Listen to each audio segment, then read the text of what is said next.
हम ऐसी दुनिया की कल्पना करते हैं जहां लोग बिना किसी युद्ध के शांति से रह सके। हमें बिना ज्यादा संघर्ष किए सारी सुविधाएं उपलब्ध हो, चारों तरफ बस अमन और चैन हो। लेकिन ये कल्पना बस यूटोपिया में ही संभव है, और यूटोपिया का होना असंभव, क्योंकि जीवन इस तरह कार्य नहीं करती।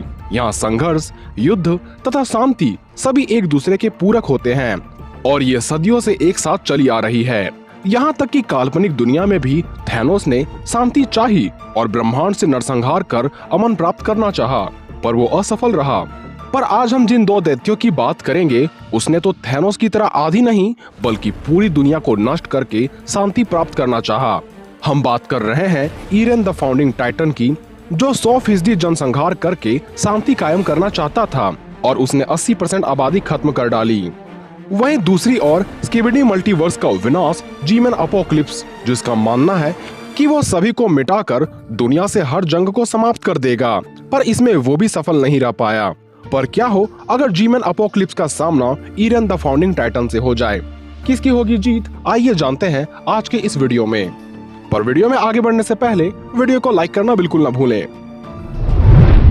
सबसे पहले बात करें जी-मैन अपोकलिप्स की, तो डॉम स्टूडियो का ये कैरेक्टर जी टॉयलेट 1.0 का एक इम्प्रूव्ड वर्जन है, जिसे सीजन 8 के एपिसोड 32 में हमें पहली बार दिखाया गया।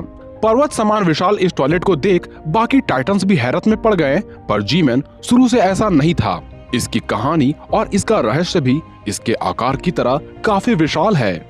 ये कहानी तब की है जब धरती पर स्किबिडी टॉयलेट्स नहीं हुआ करते थे, पर जी-मैन था जिसका वास्तविक नाम कोई नहीं जानता, पर सभी इसे गवर्नमेंट नेम के नाम से जानते थे, क्योंकि यह सरकार के ही आदेश से वैज्ञानिकों के एक दल लिए किसी गुप्त स्थान पर कुछ एडवांस टेक्नोलॉजी और वेपन्स को डेवलप करने में जुटा हुआ था। और इसने कई प्रोजेक्ट्स में काम किए, जैसे कि वायरस में म्यूटेशन लाना, नए किस्म के जानवरों को बनाना, और साथ ही इसने ऐसी तकनीक बनाई जिससे ये एलियन से भी कांटेक्ट कर सकता था। पर इसे अभी तक किसी एलियन के संकेत नहीं मिले थे, लेकिन एक दिन चमत्कार हुआ, क्योंकि जी-मैन द्वारा बनाए सैटेलाइट ने एलियन के सिग्नल डिटेक्ट किए। पर इस बात को सभी से गुप्त रखते हुए जी-मैन उन एलियन से संपर्क करने का निश्चय करता है, और एलियन से हुए संवाद में इसने एलियन से नई तकनीक और ताकत की मांग रखी। एलियंस को शायद काफी जल्दी थी, वो तुरंत जी-मैन को मिलने की लोकेशन बताता है। जी-मैन बिना देर किए उस जगह पहुंच जाता है, पर लंबे इंतजार के बाद इसे लगने लगता है कि इसे किसी ने मूर्ख बनाया है। पर कुछ ही देर में एक असामान्य सी घटना घटी। एलियन इसे अपने साथ ले जाकर उसका स्वरूप ही बदलने लग जाते हैं, और उसे किसी टॉयलेट की शक्ल देकर धरती को कब्जा करने की मकसद से उसे पुनः धरती पर छोड़ दिया जाता है, ताकि ये अपनी सेना बनाकर इंसानों का यहाँ से सफाया कर सके। और इस प्रकार एक जी-मैन टॉयलेट का जन्म होता है। पर धरती को जीतने के लिए इसे और ताकत की जरूरत पड़ती है, क्योंकि इंसानों से जीतना अब इतना आसान नहीं रह गया था, क्योंकि उनकी रक्षा के लिए टाइटन्स का उदय हुआ। परिणामतः जी-मैन ने भी अपना स्वरूप जी-मैन अपोकलिप्स के तौर पर किया, ताकि ये टाइटन्स का खात्मा कर सके। और 1800 मीटर का ये दैत्य सिर्फ आकार में ही विशाल नहीं, बल्कि इसकी शक्तियां भी काफी कमाल की मानी जाती है, जिनमें शामिल है इसकी एनर्जी स्वॉर्ड, जो दिखने में काफी हद तक अपग्रेडेड टाइटन क्लॉकमैन की तलवार की तरह है, और इसका कार्य भी काफी हद तक उसी तरह है। इसके पास 2 मैकेनाइज्ड रोबोटिक आर्म्स है, हैवी ड्यूटी ब्लास्टर है, जिससे ये कई घातक प्रोजेक्टाइल्स और कैनन को फायर करता है। यहाँ तक कि इसके ब्लास्टर से एक बड़ा वैक्यूम क्रिएट हो जाता है, जिसमें अलायंस मेंबर भी खींचे चले गए थे। जी-मैन टॉयलेट के दोनों ओर लेजर कैनन भी लगे हैं, जो कि इसके आर्मर प्लेट से घिरे हुए हैं, और इसके कैनन से निकलने वाली भीषण ऊर्जा को संभाल पाना हर किसी के बस की बात नहीं होती। इसकी पीली रिएक्टर कोर इतनी घातक होती है कि इसे निकलने वाली प्रोजेक्टाइल किसी न्यूक्लियर धमाके की ब्लास्ट की तरह होता है, जो तुरंत कईयों का खात्मा कर सकता है। डिफेंस के तौर पर इसके शरीर में हैवी ड्यूटी मेटल प्लेट्स लगे हुए हैं, जो इसे कई घातक हमलों से बचाती है। और सबसे खास, इसके शरीर से टॉयलेट्स की पूरी आर्मी निकलकर जी-मैन के इशारों पर कुछ भी करने को तैयार रहते हैं। और अपोकलिप्स का ये स्ट्रक्चर वास्तविकता मिटाने की क्षमता रखता है। पर क्या ये ईरेन द फाउंडिंग टाइटन को मिटा पाएगा? क्योंकि बात करें ईरेन द फाउंडिंग टाइटन की और उसके वर्ल्ड टाइटन्स के बारे में, वर्ल्ड टाइटन ठीक कोलोसल टाइटन की तरह विशाल होते हैं। इन टाइटन्स की औसतन ऊंचाई 50 मीटर तक होती है। जब कार्ल फ्रिस्ट टाइटन वॉर के बाद शांति की तलाश में पैराडाइस आइलैंड गए थे, तब उन्होंने फाउंडिंग टाइटन की मदद से लाखों की संख्या में विशाल वॉल टाइटन की सहायता से एक बड़ी दीवार की रचना करी। इसमें सबसे बाहरी दीवार यानी वॉल मारिया का निर्माण 2,46,000 वॉल टाइटन को इकट्ठा करने से बना था।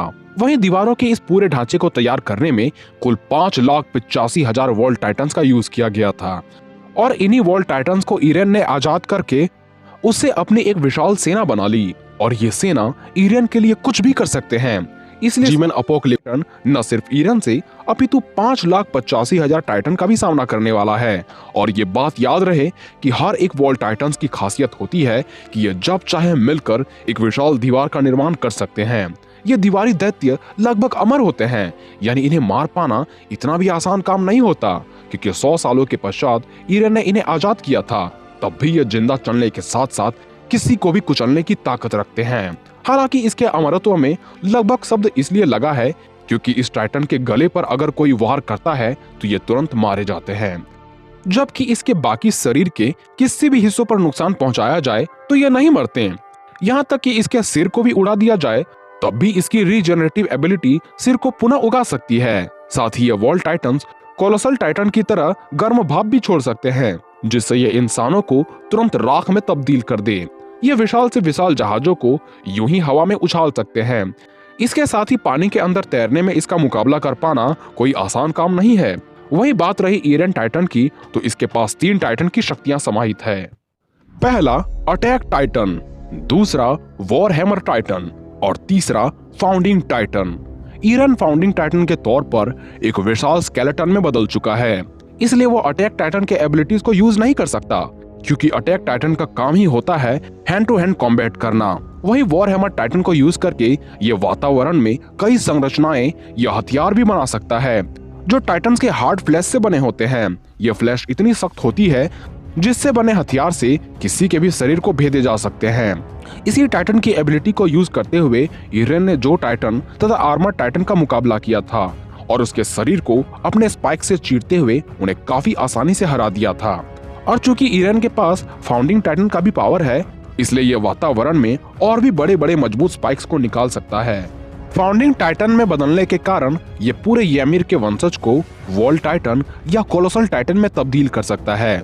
जैसे जीन ymir के वंशज को एक खास प्रकार की लिक्विड देकर एक टाइटन में बदल दिया था, ठीक जीन की तरह फाउंडिंग टाइटन भी ऐसा कर सकता है। पर फाउंडिंग टाइटन को किसी भी प्रकार की लिक्विड की आवश्यकता नहीं होती और सबसे खास इसकी पुकार से कई किलोमीटर दूर मौजूद ymir के वंशज भी खुद को टाइटन बनने से रोक नहीं पाते तथा फाउंडिंग टाइटन के आज्ञा का पालन करने से खुद को कभी भी मना नहीं कर सकते। और सिर्फ वॉल टाइटन और कोलोसल टाइटन ही क्यों, ये सभी 9 अलग अलग प्रकार के टाइटन्स को कंट्रोल कर सकता है। ये अपनी पुकार से पूरे ymir के वंशजों की मेमोरीज को बदल सकता है, उसकी शारीरिक संरचना को पूरी तरह से बदल सकता है, उनके बीमारियों को तुरंत ठीक कर सकता है या उन्हें एक शक्तिशाली योद्धा में तब्दील कर सकता है। ईरेन सभी ymir के वंशज से टेलीपैथी के जरिए बात भी कर सकता है, जिस प्रकार सभी को यह संदेश देता है कि वो पूरी दुनिया के खिलाफ जंग छेड़ने जा रहा है। ये भूत, वर्तमान तथा भविष्य तीनों समय काल को देख सकता है। हालांकि फाउंडिंग टाइटन वाली अवस्था में ये बिल्कुल भी लड़ाई नहीं कर सकता, पर अपने वॉल टाइटन्स को आदेश देकर ये उनसे कुछ भी करवा सकता है। साथ ही ये कुछ केस में वॉर हैमर टाइटन के एबिलिटीज का इस्तेमाल भी कर सकता है। वैसे इस टाइटन की आकार की बात कर ले तो इसकी ये कंकाल 1100 फीट से भी ज्यादा ऊंची होती है और ये 2100 फीट से भी ज्यादा लंबा होता है, जो कि जी-मैन अपोकलिप्स के मुकाबले काफी छोटा है। पर क्या ये अपने छोटे आकार के बावजूद भी बस अपने आर्मी तथा भविष्य देखने की क्षमता से हरा पाएगा जी-मैन अपोकलिप्स को? क्योंकि एक तरफ जहां जी-मैन अपोकलिप्स 1800 मीटर यानी लगभग 6000 फीट का है, जो कि ईरेन द फाउंडिंग टाइटन के मुकाबले काफी विशाल है। हालांकि कई सोर्सेस हमें ये बताते हैं कि अपनी गर्दन के कारण ईरेन द फाउंडिंग टाइटन भी 10 किलोमीटर तक बढ़ सकता है, पर यह कंफर्म नहीं है। बात करें स्ट्रेंथ या स्पीड की, तभी जी-मैन अपोकलिप्स का मुकाबला ईरेन द फाउंडिंग टाइटन नहीं कर सकता। ड्यूरेबिलिटी के मामले में भी जी-मैन अपोकलिप्स ईरेन से काफी आगे है। हालांकि ईरेन के पास उसकी लाखों की संख्या में आर्मी तथा फ्यूचर देखने की एबिलिटी है, पर इसके गर्दन पर अगर एक वार भी हो जाए तो इसका टाइम फिस हो जाता है। वहीं जी-मैन अपोकलिप्स हथियारों से लेस है। ये एक साथ कई न्यूक्लियर एक्सप्लोजन करके कई टाइटन्स को मार सकता है और इसका भविष्य भले ही ईरेन देख सकता है, पर वो इस भविष्य को कभी नहीं बदल पाएगा और ना ही अपने गर्दन को जी-मैन के हाथों से। क्योंकि जी मैन सभी वर्ल्ड टाइटन्स को मिटाकर अंततः ईरन द फाउंडिंग टाइटन का भी अंत कर देगा। खैर, इस पर आपकी राय अलग हो सकती है, जिसे आप कमेंट बॉक्स में लिख सकते हो। तो आज के लिए बस इतना ही, मिलते हैं अगले वीडियोस में।